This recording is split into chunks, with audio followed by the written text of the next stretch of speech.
नमस्कार दोस्तों, मैं आपका दोस्त आपका साथी चंद्रजीत शर्मा। आपको पता होगा कि इन दिनों अरविंद केजरीवाल लगातार प्रधानमंत्री नरेंद्र मोदी पे अटैक कर रहे हैं। उनको इस चीज का बहुत दुख है कि प्रधानमंत्री मोदी कम पढ़े लिखे हैं। यह उनका कोरा झूठ है। आखिर इतना झूठ वो फैलाते कैसे हैं? वो दिल्ली के सीएम हैं, एक संवैधानिक पद पे बैठे हैं, मगर इतना लोगों को पागल कैसे बनाते हैं? और ये हम नहीं कह रहे, यह उनको गुजरात की हाई कोर्ट ने इसी चीज पे फटकार लगाई है और उन पे जुर्माना भी ठोक दिया है। जी हां, दिल्ली के सीएम अरविंद केजरीवाल लगातार प्रधानमंत्री नरेंद्र मोदी को अनपढ़ कह रहे हैं, कम पढ़ा लिखा कह रहे हैं कि कम पढ़ा लिखा या ऐसा व्यक्ति पीएम कैसे हो सकता है? कोई पढ़ा लिखा व्यक्ति ही पीएम बनना चाहिए। एक चीज हम उनकी मान भी लें कि चलो वो कम पढ़े लिखे हैं, तो क्या आप तो पढ़े लिखे हो? आपका इस तरीके से देश के दूसरे, पहले तो राष्ट्रपति होते हैं, दूसरे व्यक्ति को, जो देश का दूसरा व्यक्ति है, उसके ऊपर आप अटैक कर रहे हैं, तो आप कैसे पढ़े लिखे माने जाएं?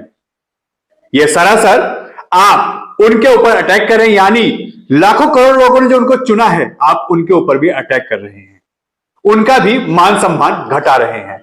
खैर, अब हम बताते हैं वो झूठ क्यों फैला रहे हैं। उनको पता है कि झूठ फैला के ही मैं अपनी राजनीति चमका सकता हूं। अपने जो उनके नेताओं के ऊपर करप्शन के आरोप लग रहे हैं, चाहे वो मनीष सिसोदिया हो, सत्येंद्र जैन हो, उन सभी के ऊपर जो आरोप लग रहे हैं उसको छिपाया जा सकता है। क्योंकि झूठ कैसे फैला रहे हैं, अब आप इसका प्रमाण देखिए। 2016 को जब वो इस पे जवाब मांगते हैं तो सीआईसी, जो कि एक संवैधानिक संस्था है, उससे जवाब मांगते हैं कि प्रधानमंत्री नरेंद्र मोदी की डिग्री दीजिए हमरे को, यह कम पढ़े लिखे हैं, यह फर्जी डिग्री है। अब आप खुद सोचिए, वो व्यक्ति कह रहा है जो प्रधानमंत्री नरेंद्र मोदी के सामने बनारस में चुनाव लड़ा था और हारा भी था, बहुत बुरी तरीके से हारा था। वहां पे अगर अरविंद केजरीवाल ने अपने सारे डॉक्यूमेंट जमा किए थे निर्वाचन आयोग को, तो प्रधानमंत्री नरेंद्र मोदी ने भी अपने सारे डॉक्यूमेंट जमा किए थे। आप उस साइट पे जाइए ना, निर्वाचन आयोग की साइट पे जाइए, ढूंढिए, देखिए, आपको प्रमाण मिल जाएगा कि वो झूठे नहीं हैं।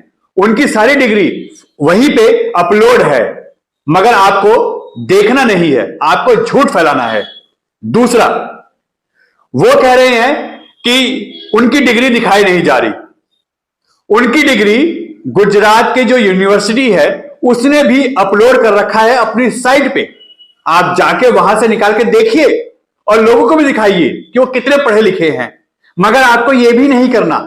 अब आप खुद सोचिए, आप कैसा भ्रम फैला रहे हैं, कितना झूठ फैला रहे हैं। और आपका पढ़ा लिखा होना, एक संवैधानिक पद पे बैठना, दिल्ली का सीएम कहलाना, फिर तो सब बेकार है, क्योंकि आप सब कुछ जानते हैं और आप ये भी जानते हैं कि आप झूठ बोल रहे हैं।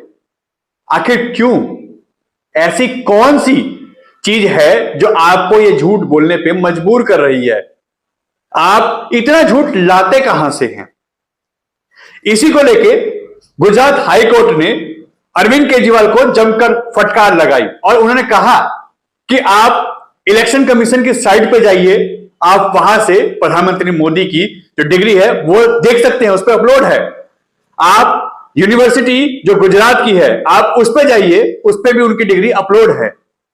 अगर आप इस पे जाके नहीं ढूंढ रहे, तो आप सीआईसी से क्यों रिक्वेस्ट कर रहे हैं, क्यों मांग रहे हैं? ऐसी कोई भी डिग्री आपको नहीं दिखाई जाएगी। आप वहां से ढूंढिए, आप वहां से निकालिए, वो सब कुछ उस पर मौजूद है। यह गुजरात हाई कोर्ट कह रहा है अरविंद केजरीवाल से, और साथ ही साथ उनको जमकर फटकार भी लगाई और उन पे 25,000 का जुर्माना भी ठोका, यह कह के कि आप अपना और कोर्ट का समय बर्बाद कर रहे हैं। यानी आप झूठ बोल रहे हैं, झूठ फैला रहे हैं और अपना और कोर्ट का जो काम का समय है वो बर्बाद कर रहे हैं। इसी कारण आप पे 25,000 का जुर्माना लगाया जाता है और आपको कोई भी डिग्री ऐसी नहीं दिखाई जाएगी, या दोनों जगह पे निर्वाचन आयोग और गुजरात यूनिवर्सिटी के जो पेज पे है वो वहां से आप देख सकते हैं। और इसके बाद इस सुनवाई को आगे कंटिन्यू नहीं किया जाएगा और ये केस खत्म कर दिया गया है। अब आप खुद सोचिए, इसके बाद अरविंद केजरीवाल कैसे तिलमिलाए होंगे। तिलमिलाते हुए उन्होंने यह बोला कि जानबूझ के प्रधानमंत्री नरेंद्र मोदी की डिग्री छिपाई जा रही है। कहां छिपाई जा रही है? अगर आपको नहीं मिल रहा तो हमें बताइए, हम अपलोड करके आपको देते हैं। आपके पास सारा सिस्टम है, आपके पास आजकल तो गूगल सर्च, यूट्यूब सर्च सब कुछ है।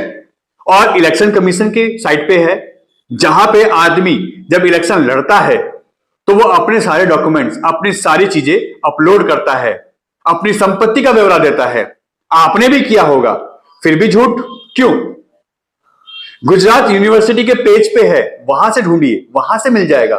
फिर भी झूठ, आप सब जानते हुए झूठ फैला रहे हैं। आखिर इसके पीछे मकसद क्या है?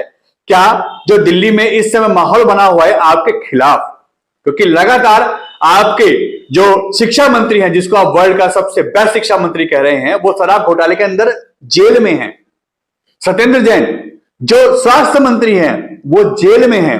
आपके कई नेताओं पे केस चल रहे हैं, कई पे एफआईआर दर्ज हुई है, कई जेल में जाके आ चुके हैं। क्या ये छिपाना चाहते हैं? आखिर क्यों?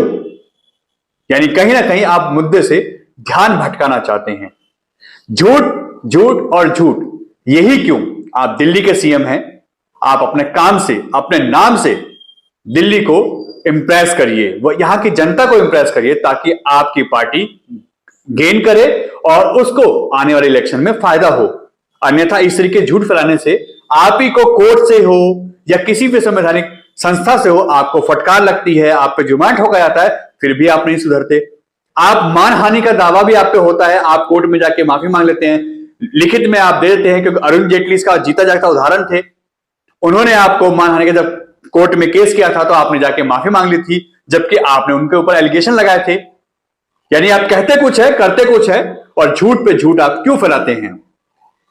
ध्यान रखिए, यह आपके लिए अच्छा नहीं है और आप भारत के दूसरे व्यक्ति के ऊपर, दूसरे नागरिक के ऊपर आप उंगली उठा रहे हैं, और वो भी उस पद पे बैठे हुए इंसान के ऊपर जो अपने आप में पूरे भारत को प्रेजेंट करता है, चाहे वो देश हो, विदेश हो या किसी भी जगह हो। एन भारत टीवी, दिल्ली।